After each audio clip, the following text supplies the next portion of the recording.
Hello students, नमस्कार। पिछली class में हमने बात कर ली थी बहुपद के बारे में और उसके साथ साथ हमने बीजगणित के बारे में भी बात किया था। उसके बाद जो है बहुपद बीजगणित को हमने अच्छे से समझ लिया था। उसके बाद हमने जो है बहुपद का कैसे जोड़ करेंगे, कैसे घटाएंगे, कैसे उसका गुणा करेंगे, इतना हमने देख लिया था पिछली क्लास में। आज की क्लास में हम चर्चा करने वाले हैं बहुपदों के भाग। बहुपद को हम कैसे भाग देते हैं, उसके भाग देने के क्या क्या तरीके हैं, इसके बारे में हम चर्चा करने वाले हैं। चलिए देरी न करते हुए हम समझते हैं बहुपदों का भाग। तो देखिए, मैं बहुपद के जो भाग देने के क्या होते हैं, कई तरीके होते हैं, अलग अलग तरीके होते हैं अलग अलग बहुपद के लिए। ठीक है, अब एक सिंपल से आपको मैं समझाना चाहूंगा। बहुपद कहने का मतलब ये मत समझिएगा कि उसमें सिर्फ एक पद है कि दो पद है कि तीन पद है। आप इस चीज को समझिए, बहुपद को बहुपद एक ऐसा बीजीय संरचना है जिसमें पदों की संख्या कुछ भी हो सकती है, कम भी हो सकता है, माने दो भी हो सकता है, चार भी हो सकता है, या ऐसा समझिए कि बहुपद एक ऐसा बीजीय संरचना है जिसमें पदों की संख्या एक या एक से अधिक होती है, उसको बहुपद बोलते हैं। बट परंतु इसमें कंडीशंस होती है कि इसमें जो चर जो रहेगा उसकी जो घात जो रहेगी वह पूर्ण संख्या होनी चाहिए। क्या होनी चाहिए? पूर्ण संख्या होनी चाहिए। चर का घात, पदों की जो संख्या होगी एक या उससे अधिक भी हो सकती है। तो यहाँ पर मैं यूज करने वाला हूं, पहले तो मैं एक पदी बहुपद यहाँ पे लिख दिया हूं, बाकी इधर बहुपद लिखा हूं, तो आप कंफ्यूज मत होइएगा। बहुपद मतलब एक से ज्यादा पद भी होते हैं। ठीक है, तो चलिए इसके भाग देने के विधि के बारे में हम चर्चा करते हैं। तो सबसे पहले देखिए, हमने एक ऐसा बहुपद लिया है। अब देखिए, जैसे जैसे बहुपद के प्रकार रहेंगे वैसे वैसे उसके भाग देने के तरीके भी रहेंगे। ठीक है, तो बहुपद के भाग देने के प्रकार में पहला है जब हमारा क्या हो, एक पदी बहुपद हो और उसको एक पदी बहुपद से भाग देना है, यानी पदों की संख्या इसमें क्या रहेगी, एक रहेगा। ठीक है, देखिए उसको कैसे भाग देंगे। यहाँ पे मैंने लिखा है पहला 10x की घात 5 डिवाइड बाई 2x की घात 2। देखिए इस टाइप का रहेगा, तो इसको हम क्या करेंगे, इसको हम 10x की घात 5 डिवाइड बाई 2x की घात 2। यहां पर देखिए 2 एकम 2 पंचे 10। हम क्या करेंगे, जो अचर वाला है उस जो अचर वाला टर्म है उस अचर वाले टर्म के साथ कटा देंगे, या तो इसको ऐसा हम सिंपल से लिख लेते हैं। ऐसा समझिए, जब ऐसा रहे तो हम क्या करेंगे, अचर वाले को अलग कर लीजिए और चर वाले को क्या कर लीजिए, आप अलग अलग कर लेंगे। ये ऐसा इसको समझते हैं, ज्यादा इजी रहेगा। ठीक है, अचर वाले को आप एक जगह, चर वाले को आप एक जगह अलग अलग कर लेंगे। फिर अचर को आप कटा देंगे, जो कटेगा तो 2 एकम 2 पंचे 10, ये आपका आ गया 5। और इधर देखिए ये x की घात 5 माइनस 2 होगा। ये कैसा होगा मुझे बताइए, ये होगा घातांक के नियम से। क्योंकि आपको पता है कि a की घात m डिवाइड बाई a की घात n बराबर होता है a की घात m माइनस n। इसका कहने का मतलब घातांक के नियम में आपने पढ़ के आया हुआ है, जब क्या हो, भाग में रहे तो उसकी जो पावर जो रहती है, उसकी जो घात जो रहती है वो क्या होता है, घट जाता है। तो यहाँ पर भी देखिए, यहाँ पर जो वेरिएबल जो है सेम है, घात अलग, घात क्या हो जाएगी तो इसके साथ घट जाएगा। तो 5 में जब 2 जाएगा तब ये आपका बच जाएगा 5 x की घात। ठीक है, 5 में जब 2 जाएगा तो कितना बचेगा, 3। 5 x की घात 3, ये इसका आपका आंसर हो जाएगा इस वाले बहुपद के लिए। चलिए इसमें देखिए, यहाँ पर भी आप देख पा रहे हैं ऊपर में एक पद है और नीचे में भी क्या है, एक पद है। एक पदी बहुपद को एक पदी बहुपद से भाग देना है। तो सबसे पहले मैंने बताया कि आप क्या करिए, अचर और चर दोनों को अलग अलग कर लीजिए। क्योंकि यहाँ पर जो है ऊपर में अचर है लेकिन नीचे में क्या है, अचर नहीं है। तो आप चाहे तो आप बोल सकते हैं कि सर 1 है, नहीं लिखेंगे तब भी कोई दिक्कत नहीं है, क्योंकि 25/1 25 ही होता है। ठीक है, तो ये फिर आगे हो जाएगा y की घात 10 डिवाइड बाई y की घात 5। ठीक है, अब चलिए आगे सॉल्व करिए। तो ये तो आपका 25 25 का 25 ही रहेगा, और ये आपका हो जाएगा y 10 की घात y की 10 माइनस 5 हो जाएगा। यहाँ पर क्या है, ये जो वेरिएबल है यहाँ पर सेम है, तो ये इसकी घात क्या हो जाएगी, ऊपर जाके घट जाएगी घातांक के नियम से। ये तो मैं इसको रिपीट नहीं करता हूँ, यही नियम यहाँ पर भी लगेगा। ये हो जाएगा 25, y 10 में जब 5 जाएगा तब ये आ जाएगा 5। तो ये आपका आंसर हो गया 25 y की घात 5। ठीक है, अब देखिए नेक्स्ट हमारा है बहुपद को एक पदी बहुपद से भाग देना। मैं आपको वही समझा रहा था, बहुपद कहने का मतलब ये नहीं है कि सिर्फ उसमें एक ही पद हो। एक या ज्यादा पद भी हो सकता है, ठीक है। तो यहाँ पर ऐसा बहुपद है जिसमें दो पद मैंने लिया हुआ है और नीचे मेरे जो रहेगा एक पदी बहुपद रहेगा, जिससे आपको क्या करना है, भाग देना है, ठीक है। तो देखिए ऐसे इसको कैसे देंगे, इसको मतलब कैसे करेंगे, तो हम क्या करेंगे, इसमें से 18x की घात 2 अलग अलग कर लेंगे, ठीक है ना। जैसे कि आप लोग को पता है, आप क्लास 9 में पढ़ के आए, जैसे कि ऊपर लिखा हुआ है 5 धन 10/2, तो इसका मतलब क्या होगा 5/2 और 10/2, ये जो नीचे में जो लिखा रहता है दोनों में चला जाता है, तो इसमें भी वही होगा। तो ये आपका हो जाएगा 3x और धन 9x डिवाइड बाई क्या हो जाएगा 3x। अब इसमें हम क्या कर लेंगे, अचर वाले को अलग कर लेते हैं ये, और ये हो जाएगा x की घात 2 डिवाइड बाई x, और इसमें भी वैसे ही कर लेते हैं 9/3 और ये हो जाएगा x/x। अब सॉल्व करिए, तो जब पहाड़ा पढ़ेंगे तो 3 एकम 3 छक्कों कितना 18, ये हो जाएगा 6।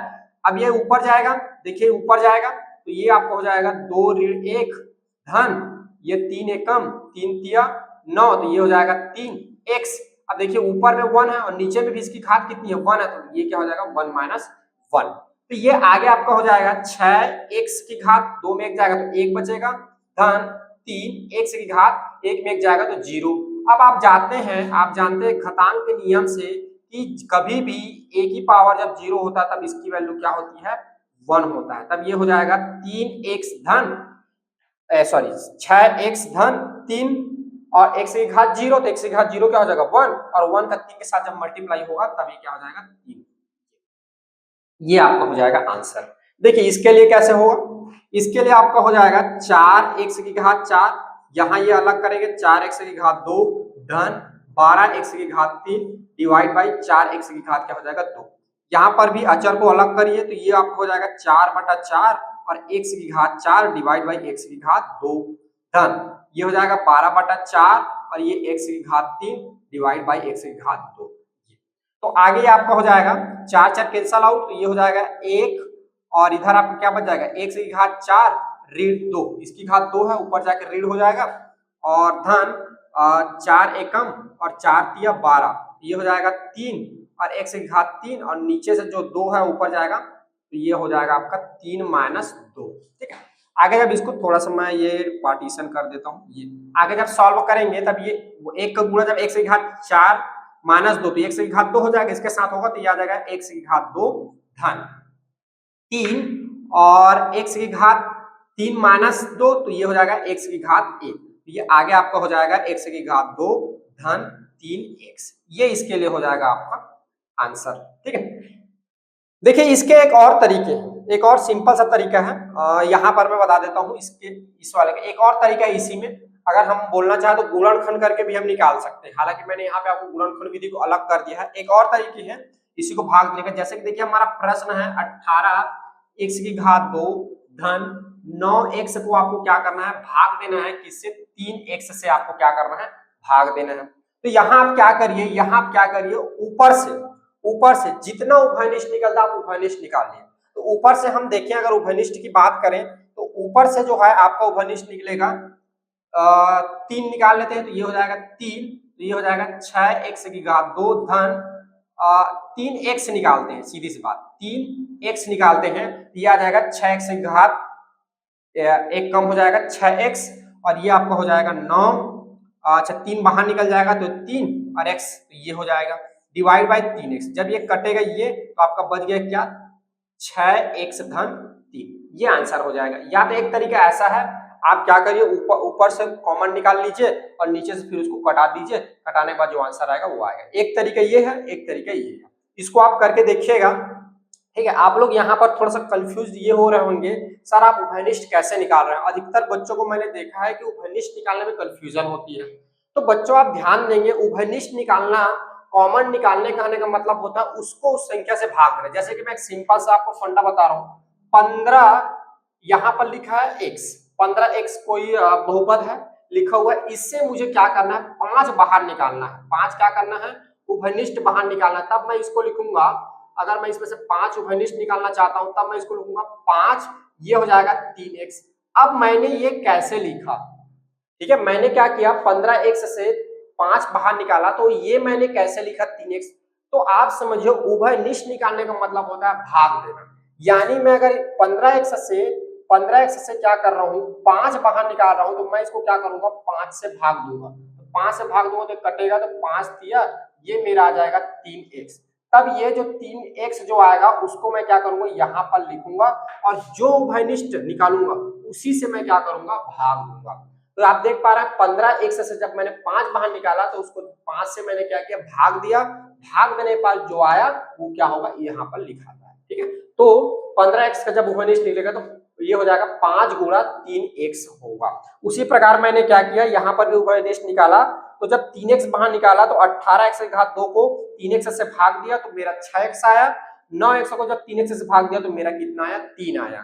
तो ये मैंने क्या किया, 3x बाहर निकाला। तो आप ध्यान देंगे उभयनिष्ठ निकालना मतलब होता है उस संख्या से उसको भाग देना। ठीक है, मुझे लगता है आप यहाँ तक क्लियर है। इस वाले क्वेश्चन को आप करके देखेंगे, मैं जो है अगले स्टेप्स को आगे बढ़ता हूँ। ठीक है, तो देखिए अगला स्टेप है, अब हमने पहले क्या देखा, एक पदी बहुपद को एक पदी बहुपद से भाग देना सीखा।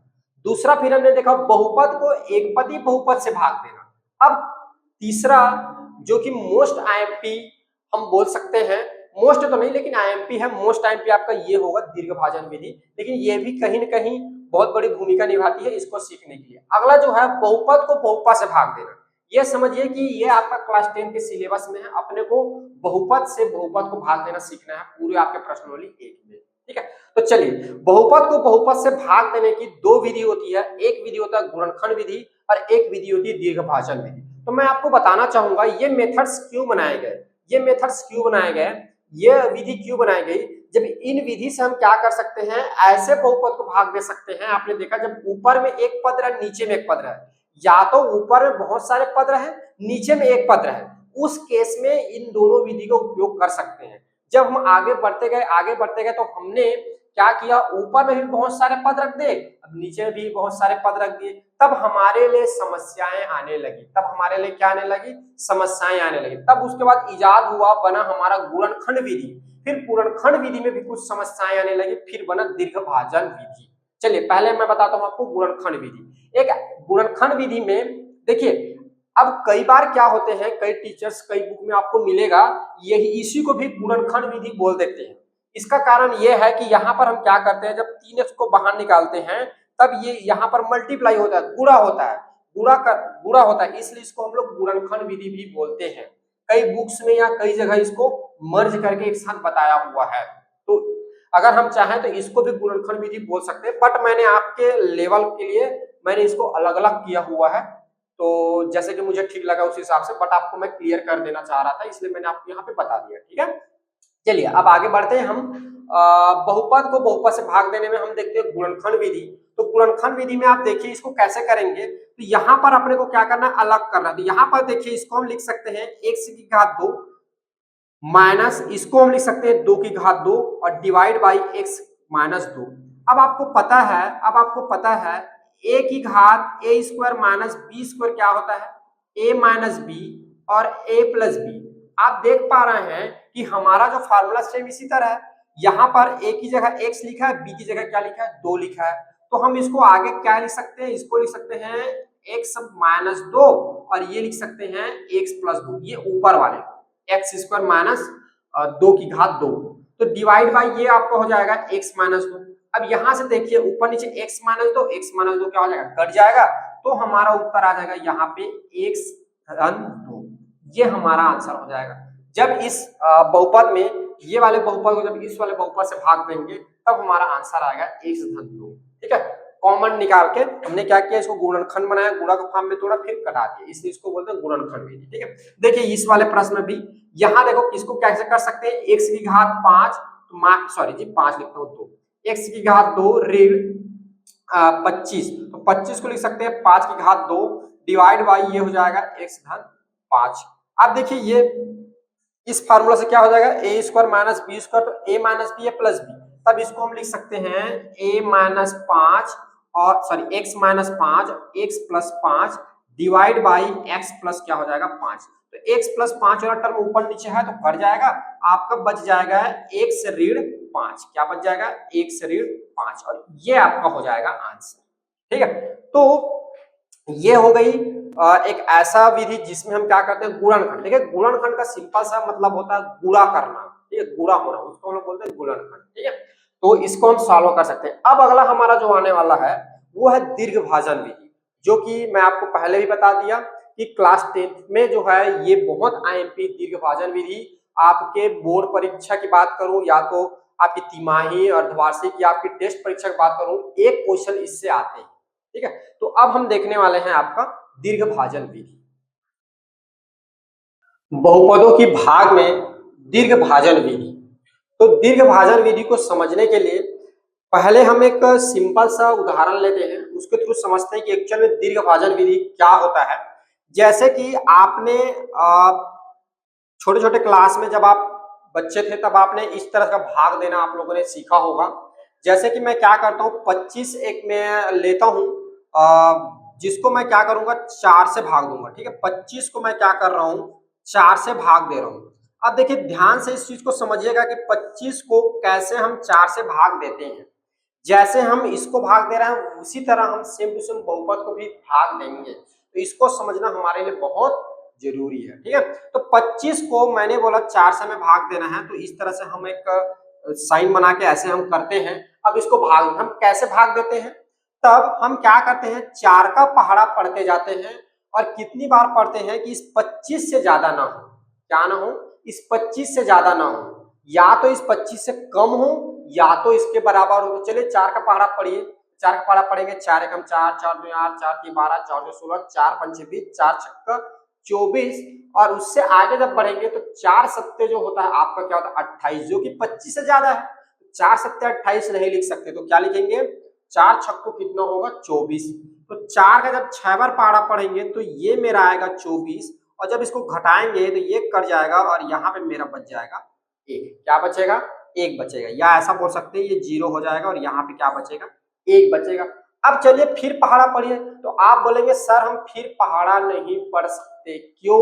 क्योंकि जो हमारा ये जो बीच वाला जो है 1 जो है इस 4 से क्या है छोटा है, क्या है इस 4 से छोटा है, और इस 4 से छोटा है यानी ये इससे अब भाग नहीं जाएगा, इससे आगे हम इसको भाग नहीं दे सकते, इससे आगे हम इसको भाग नहीं दे सकते। तो चलिए इस प्रोसेस को फिर से मैं एक रिपीट करता हूं। मैंने क्या किया 24 कैसे लाया, इस चीज को आपको समझना है 24 कैसे आया। तो 24 कैसे आया, तो हमने क्या किया 4 का 6 बार पहाड़ा पढ़ा तो 24 आया। या इसको हम ऐसा बोल सकते हैं, पहले मैंने क्या बोला सर हमने क्या किया 4 का जब 6 बार पहाड़ा पढ़ा, ठीक है 6 बार हमने क्या किया जब पहाड़ा पढ़ा तब हमारा कितना आया 24 आया। 4 का जब 6 बार पहाड़ा पढ़ा तो कितना है 24 आया। अब इसको दूसरा ऐसे तरीके से समझ सकते हैं कि यहाँ पर स्थित नंबर यानी जो 4 है और यहाँ पे स्थित नंबर, इन दोनों नंबर का जब हम मल्टीप्लाई कर दें, दूसरा हम ऐसा बोल सकते हैं कि हमने क्या किया यहाँ पर लिखी हुई जो संख्या 4 और यहाँ पर एक संख्या लिखी हुई 4, उन दोनों को हमने मल्टीप्लाई कर दिया और मल्टीप्लाई करने पे कितना है 24 आया। ऐसा भी हम बोल सकते हैं क्योंकि देखिए 24 कैसे आया, यहाँ पर लिखी संख्या और यहाँ पर लिखी संख्या, इन दोनों संख्या का जब हमने मल्टीप्लाई कर दिया तो यहाँ पर हमारा क्या मिल गया 24 मिल गया, क्योंकि आपको पता है 4 छक्का कितना होता है 24 होता है। तो यहाँ पर 24 लाने के हमारे पास 2 तरीके हैं।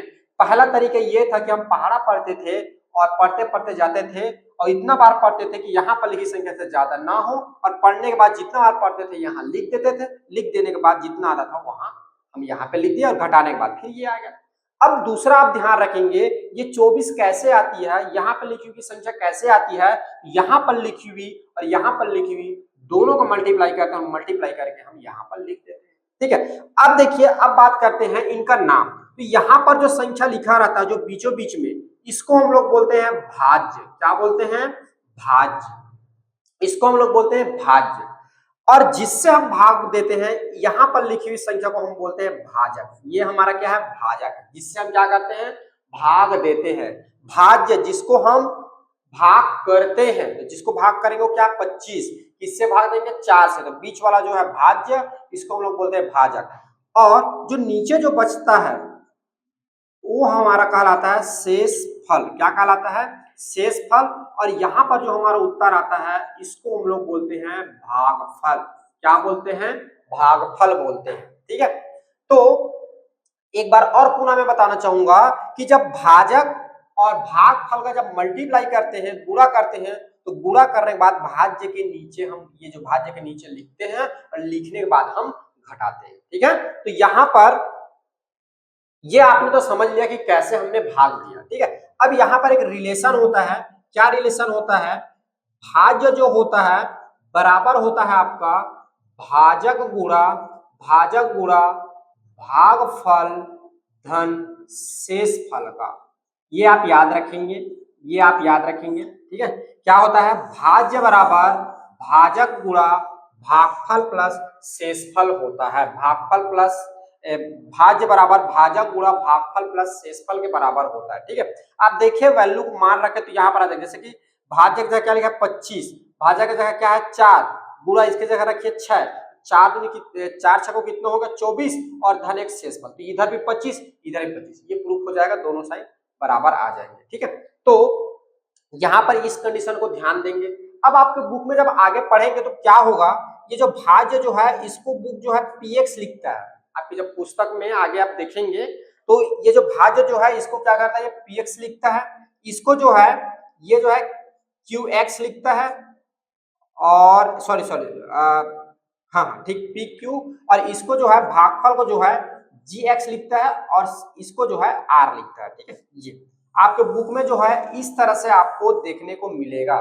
भाज्य जो है उसको p से डिनोट करेगा, इसको q से डिनोट करेगा, इसको g से डिनोट करेगा, और ये जो है r से डिनोट करेगा। ठीक है, अब देखिए ये px क्या होता है, मैंने आपको बताया नहीं।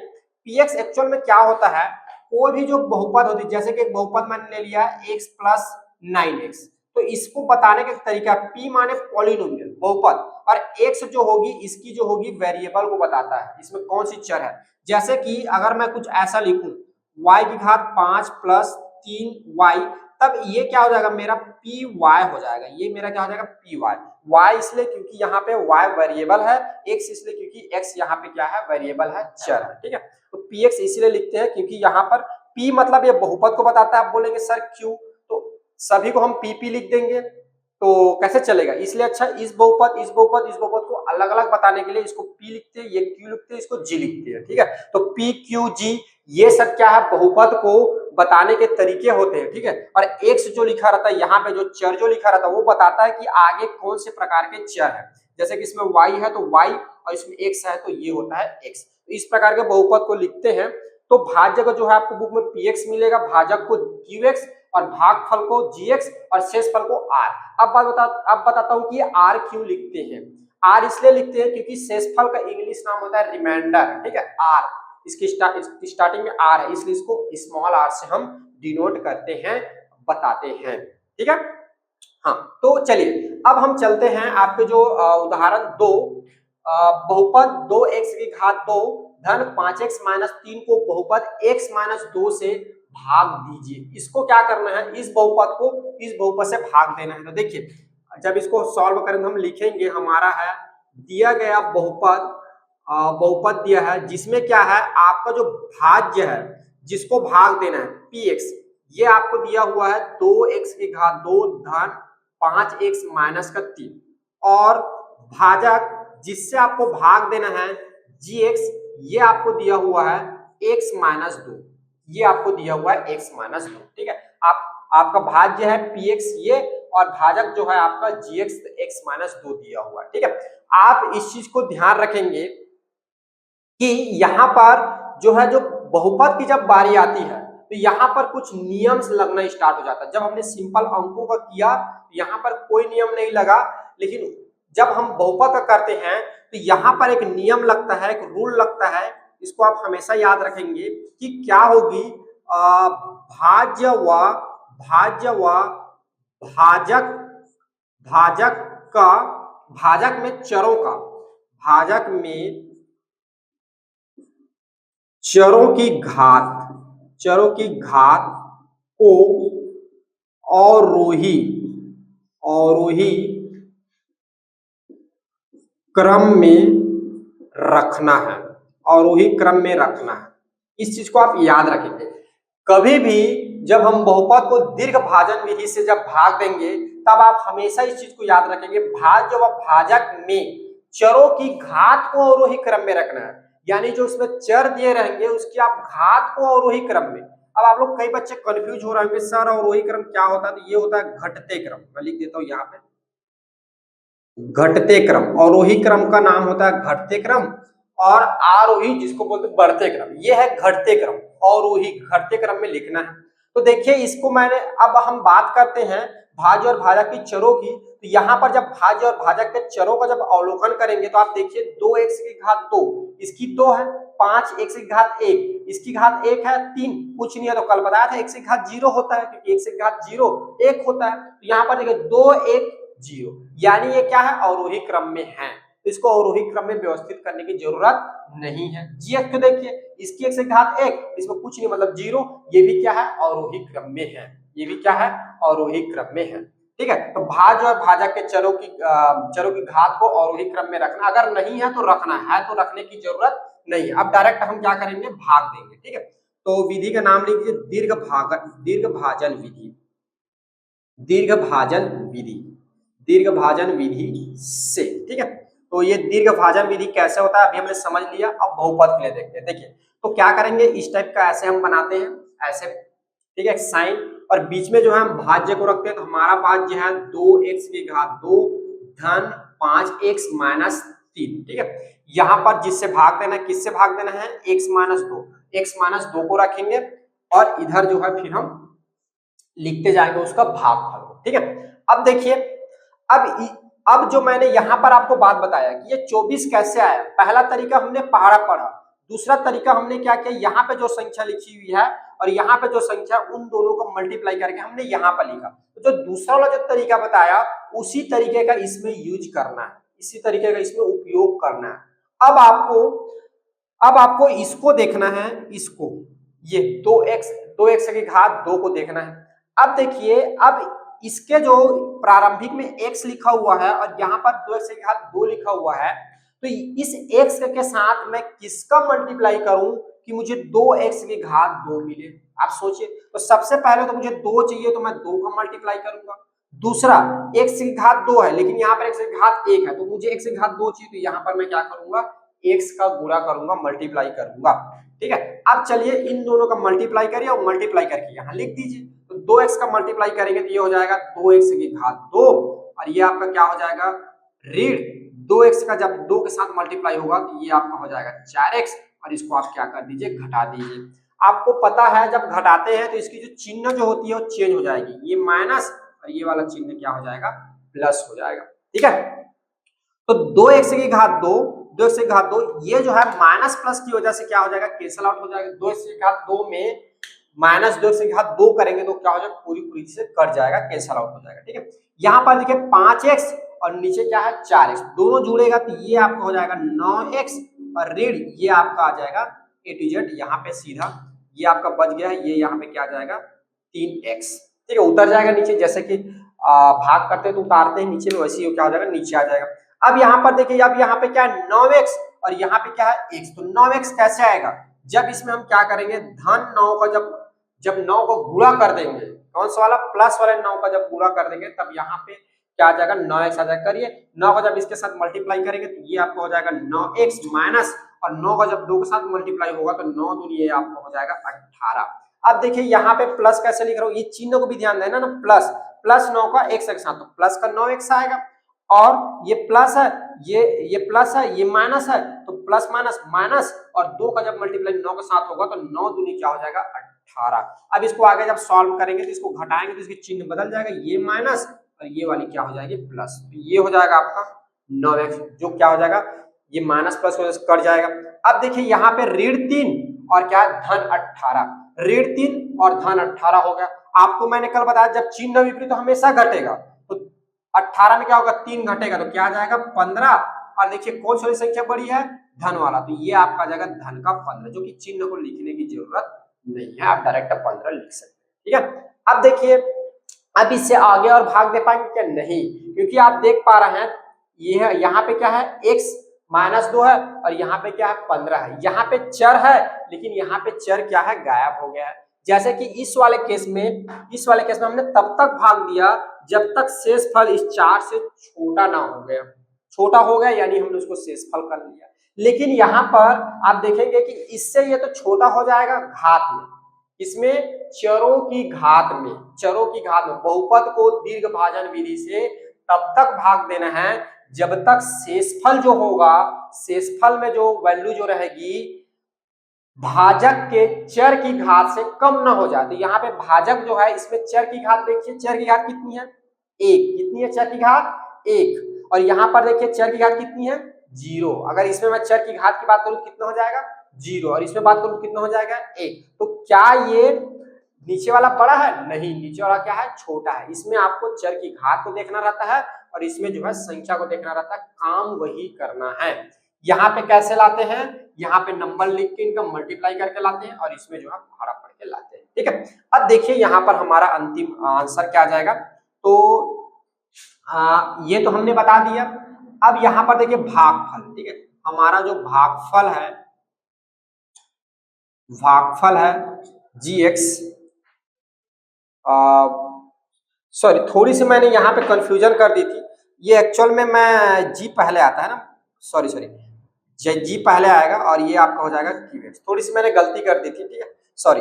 भाजक जो होगा उसको gx से और भागफल जो होगा उसको हम qx से डिनोट करेंगे। ठीक है, qx कोसेंट, सॉरी मैंने थोड़ी सी गलती कर दी थी, मैं दिमाग से उड़ गया था बात ये। तो ये हो जाएगा qx भागफल जो है ये आपका हो जाएगा 2x धन, और जो आपका क्या बोलते हैं शेषफल आपका आ गया, शेषफल जिसको हम लोग r से डिनोट करते हैं, ये अपना मिल गया 15, ये अपना मिल गया 15, ये आ गया। ठीक है, तो इसमें हमारा भाज्य और भाजक ये है। जब हम क्या करते हैं, भाज्य इतना को भाजक इससे भाग देते हैं, तब हमारा भागफल जो है qx प्लस 2x प्लस 9 और शेषफल जो होगा r बराबर ये आता है 15। ठीक है, ये थोड़ा सा आप ध्यान देंगे, मैंने पहले इसको q लिख दिया था, एक्चुअल में भाजक को हम gx से आपके बुक में दर्शाएंगे और भागफल को q से हम आपके बुक में दर्शाएंगे। ठीक है, तो इस तरह से दीर्घ भाजन विधि से हम क्या करते हैं, जो बहुपद है उसको भाग देते हैं। ठीक है, इसको नोट डाउन करिए और आगे फिर और हम उदाहरण से आपके दीर्घ भाजन विधि को फिर समझते हैं।